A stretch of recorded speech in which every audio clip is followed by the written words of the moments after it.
हरे कृष्णा। सतोगुण देता है ज्ञान का प्रकाश, रजोगुण जगाता है लोभ और तृष्णा, जबकि तमोगुण डुबा देता है आलस्य और मोह में। भगवान श्री कृष्ण कहते हैं, सर्वद्वारे शिव देहि स्मेन प्रकाश उपजायते, ज्ञानम यदा तदा विद्यात् विविधम सत्वम इति युत।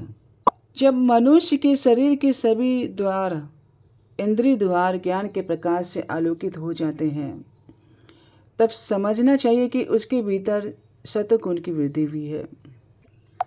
हम अपने ही चित्त में गुणों की वृद्धि और कमी को अनुभव कर सकते हैं।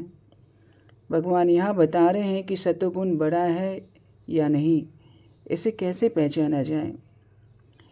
जब किसी के जीवन में शुद्धता और संतुलन आता है, इंद्रियां जागृत होकर विवेकपूर्ण कार्य करती हैं, व्यक्ति ज्ञान और सत्य की ओर आकृष्ट होता है, उसके आचरण से शांति और उज्ज्वलता झलकने लगती है। शरीर में 9 मुख्य द्वार बताए गए हैं, 2 नेत्र, 2 नासिका, 2 कर्ण, मुख, जनेंद्रिय और गुदा। इन्हीं से आत्मा शरीर के कार्यों को व्यक्त करती है।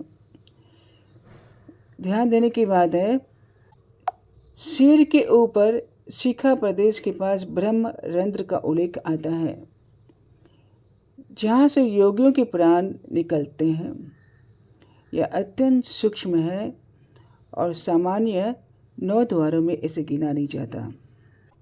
लोभ प्रवृत्ति आरंभ कर्मणाम असमः स्पृहा, रजस्येतानि जायन्ते विविधे भरत ऋषभ। हे भरत श्रेष्ठ, जब रजोगुण बढ़ता है तो उसके लक्षण है लोभ, निरंतर नए कर्मों में प्रवृत्ति, अशांति और असंयमित इच्छाएं। मनुष्य के भीतर लोभ और तृष्णा तीव्र हो जाती है। वे बिना रुके कर्मों में लगा रहता है, लेकिन भीतर से संतुष्ट कभी नहीं होगा। हमेशा कुछ और पाने की लालसा उसे बेचैन बनाए रखती है।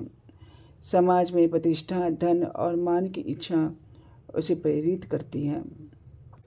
यदि कोई व्यक्ति सेवा और भक्ति के लिए दिन रात सक्रिय है, तो यह रजोगुण नहीं बल्कि शुद्ध सतोगुण से भी ऊपर भगवत भक्ति की स्थिति है। वही यदि चेतना केवल लोभ और स्वार्थ के लिए है, तो वह रजोगुण कहलाता है। अप्रकाशो प्रवृत्तिश्च प्रमादो मोह एव च, तमस्येतानि जायन्ते विविधे कुरुनंदन। हे कुरुनंदन, जब तमोगुण बढ़ता है तो उसके लक्षण है अंधकार, निष्क्रियता, प्रमाद और मोह। व्यक्ति के भीतर उत्साह का अभाव रहता है। कार्य करने की क्षमता होते हुए भी वह आलस्य से जकड़ा रहता है। नियमों और अनुशासनों में बंधना उसे अच्छा नहीं लगता। अधिक निंद्रा और जड़ता इसकी विशेष प्रवृत्ति होती है। आध्यात्मिक प्रकाश से वह दूर और मोह में फंसा रहता है। कभी कभी किसी ज्ञानी या महात्मा में बाहर से कुछ ऐसे लक्षण दिख सकते हैं, पर वास्तव में वे केवल संसार से व्यवहार करते हैं।